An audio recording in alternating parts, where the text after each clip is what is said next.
எல்லோருக்கும் வணக்கம். அ இன்றைக்கு கேதுவ பத்தி பேசலாம்னு ஆசைப்படுகிறேன். கேது கிரகம். கேது கிரகத்த பத்தி பேசுறதுக்கு காரணம், எனக்கு ஜோதிடத்திலே மிகவும் பிடித்த கிரகம்னா கேது கிரகம்னு சொல்லலாம். அந்த கேது கிரகம் இல்லாம நான் இந்த ஜோதிடத்தில வந்திருக்க முடியாது. அம் ஜோதிடத்துக்கு மிக முக்கியமா புதன் கிரகம் நல்லா இருந்தா மட்டும் தான் ஜோதிடத்தில வர முடியும் அப்படின்னு சொல்லுவாங்க. அதேபோல குரு கிரகமும். ஆனா, என்ன பொறுத்தவரைக்கும் புதன் கிரகம் நல்லா இருந்தாலும் சரி, இல்ல குரு கிரகம் நல்லா இருந்தாலும் சரி, எல்லாத்தையும் விட கேது கிரகம் அங்கே நல்லா இருக்கணும். கேது குடுக்கக்கூடிய ஒரு ஜோதிட ஞானம் எந்த கிரகத்தாலயும் குடுக்க முடியாது அப்படின்னு சொல்லலாம். அது ஏன் அந்த அளவுக்கு நான் கேது சொல்றேன்னா, கேது ஒரு ஜாதகத்தில நல்லா இருந்ததுன்னா, அதுவும் மெயின் அவங்க லக்னத்தில இருந்ததுன்னா, அவங்கள மாரி யாராலயும் ஜோதிடத்த கற்றுக்கொள்ள முடியாது.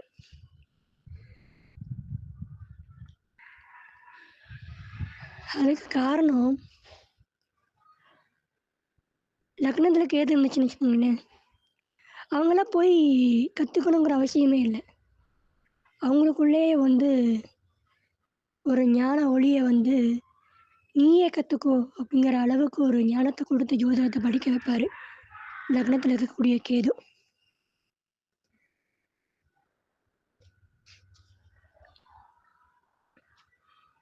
மத்த கிரகத்தில புதன்லாம் நல்லா இருந்துச்சுன்னா, குரு நல்லா இருந்துச்சுன்னா, அ சொல்லிக் குடுக்கும். அதாவது கற்று தெரிந்து கொள்ள வைக்கும். ஆனா, கேது கிரகம் அது உள்ளார்ந்து என்ன அப்படிங்கிறத புரிய வைக்கும், ஜோதிடத்த.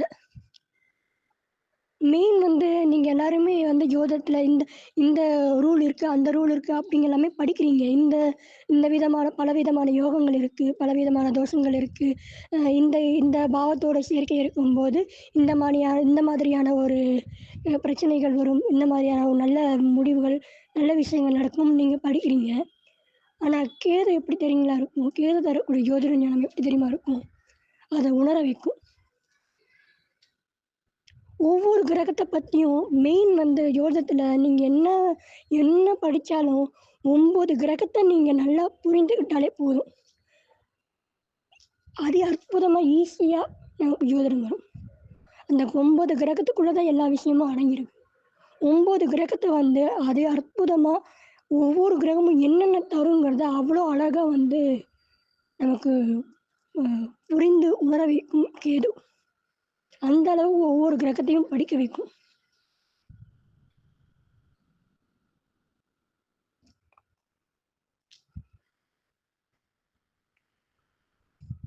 அதே மாரி கேது கிரகம்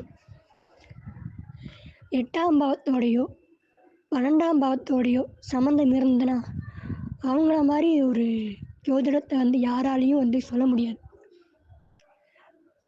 8 அப்படிங்கிற பாவம் தான் ஒரு ஆராய்ச்சி அப்படிங்கிற ஒரு விஷயத்த குடுக்கும். அது ஜோதிடத்துக்கு ஜோதிடம் நல்லா வரணும்னா 8ஆம் பாவம்.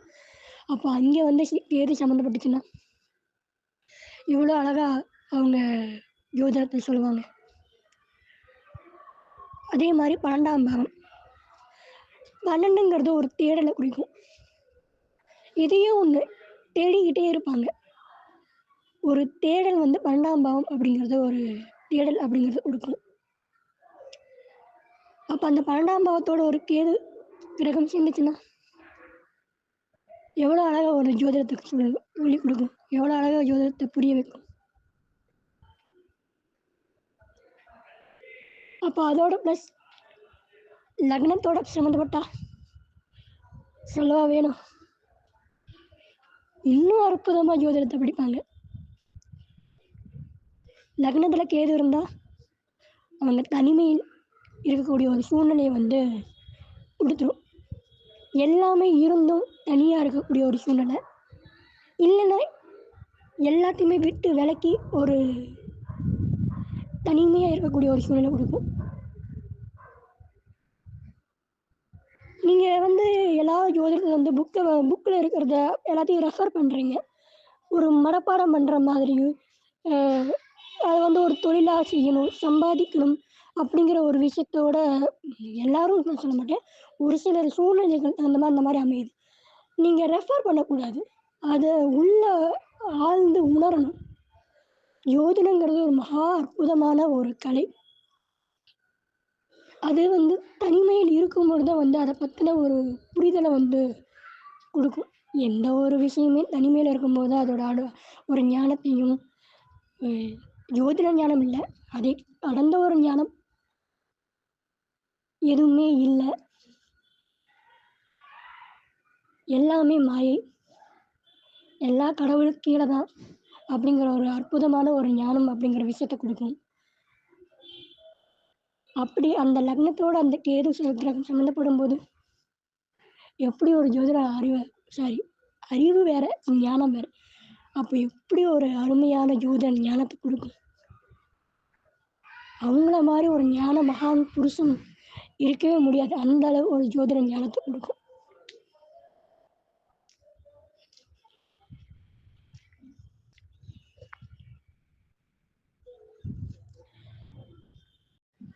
அதே மாரி கேது எங்கெல்லாம் வராங்களோ, அதெல்லாம் வந்து அந்த இடத்துலலாம் வந்து ஒரு தடை இருக்கும்.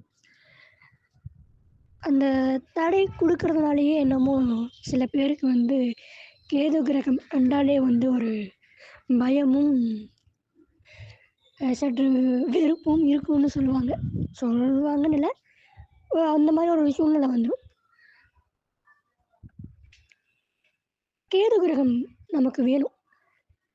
ஏன்னா, நம்ம இந்த கலியுகம் இந்த காலகட்டத்தில ஏதோ ஒரு தேடலன் அதாவது ஏதோ ஒண்ணு லௌகீக வாழ்க்கையில வந்து ஏதோ ஒரு விஷயத்த தேடி நம்ம ஓடிக்கிட்டே தான் இருக்கோம்.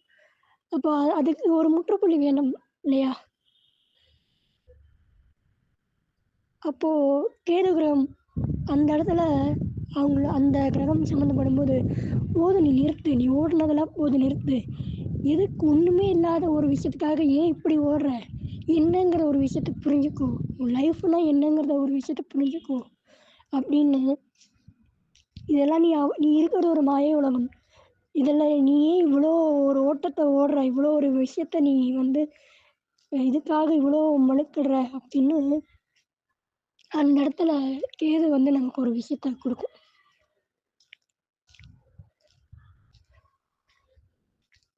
அது மனிதனுக்கு வேணும் தானே! நான் இத இன்னொன்னையும் சொல்லிர்றேன். ஆனா, இது என்னைய பொறுத்தவரைக்கும், இந்த கேதுவோட திசை வரும்போது தான் இதோட இந்த கிரகத்தோட அ வேலை தாக்கம் வந்து அதிகமா இருக்கும். அப்போ கேதுவின் திசை எந்த ஏஜ்ல வரலாம்? நிச்சயமா ஒரு 45, 50 ஏஜுக்கு அப்புறம் தான் அந்த கேது தசை அப்படிங்கிறது வரணும். அப்படிங்கிறது என்னோட தனிப்பட்ட ஒரு கருத்து. ஏன்னா, அனுபவிக்கிறதுக்கு முன்னாடியே நமக்கு அந்த கேது தசை வந்துருச்சுன்னு வச்சுக்கோங்களேன், அதோட ஞானம் அப்புறம் அத புரிஞ்சுக்கும்போது அது பெரிய விஷயமா இருக்காது. எல்லா விஷயத்தையும் அனுபவித்த பிறகு ஒரு 45, 50 ஏஜுக்கு அப்புறம் அந்த கேது தசை வரும்போது, இன்னும் மகா அற்புதமா இருக்கும் கேது தரக்கூடிய ஒரு ஞானம். ஞானம்னா என்னங்க? அனுபவித்த பிறகு தானே அதுக்கு அந்த அனுபவம் தானே ஞானம். அப்போ அந்தந்த காலகட்டத்தில அந்தந்த விஷயத்த வந்து மக்கள் அனுபவிக்கணும். அந்தந்த ஏஜ்ல வரக்கூடிய விஷயங்கள் அனுபவிக்கணும். அது வந்து அனுபவித்த பிறகு தான் வந்து அந்த அனுபவம் நமக்கு கிடைக்கும். அதுக்கப்புறம் தான் ஒரு ஞானம் கிடைக்கும். அப்போ 45, 50 ஏஜுக்கு அப்புறம் அந்த கேது திசை நடந்துச்சுன்னா வந்து இன்னும் அருமையா இருக்கும்.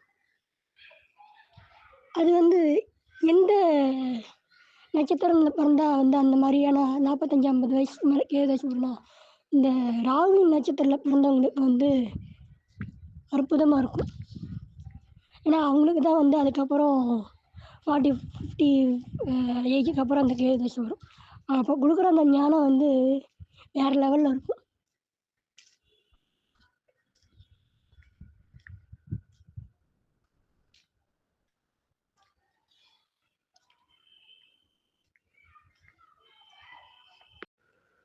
அதே மாரி கேது எந்த பாவத்துல இருக்கோ, அங்க கடமைய சொல்லும். நாம போன ஜென்மத்துல விட்ட கடமைய இந்த ஜென்மத்துல கேது அமரும்போது, "என்ன கடமை நீ விட்ட?" அப்படிங்கிறத சொல்லும்.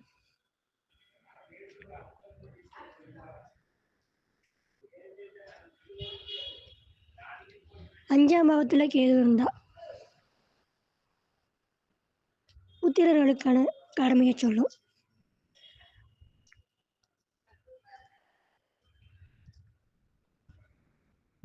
4ஆம் பாவத்துல இருந்தா, தாய்க்கான கடமை. 9ஆம் பாவத்துல இருந்தா, தந்தைக்கான கடமை. இந்த மாரி அதனுடைய கடமைய சொல்லும். ஆனா, அதுக்கான பிரதிபலன் உங்களுக்கு கிடைக்குமான்னு கேட்டா, நிச்சயமா கிடைக்காது. ஏன்னா, அந்த அளவுக்கு நீங்க கடமைய அப்படியே வச்சிருப்பீங்க, பண்ணாம. அது முடிந்து அடுத்த கிரகத்தினோட திசைகளோ, புத்திகளோ சம்மந்தப்படும்போது தான் அது உங்களுக்கு திரும்ப கிடைக்கும். அந்த அளவுக்கு நீங்க செஞ்ச கடமைய சொல்லிக்கிட்டே இருக்கும் கேது கிரகம். இதுவரைக்கும் நான் கண்ட கேதுவை பற்றி கூறியுள்ளேன். அப்போ நீங்க கேட்பீங்க, "இவ்வளோதான் கேதுவ பத்தி தெரிஞ்சிருக்கியா?" அப்படின்னு. நான் கேதுவ பத்தி தெரிஞ்சுக்கல, உணர்ந்திருக்கேன். அதனால தான் உணர்ந்த விஷயத்த வந்து உணர்ந்தா மட்டும் தான் தெரிஞ்சுக்க முடியும். நன்றி, வணக்கம். வாய்ப்பளித்த எல்லா குருமார்களுக்கும் நன்றி கூறி விடைபெறுகிறேன். நன்றி, வணக்கம்.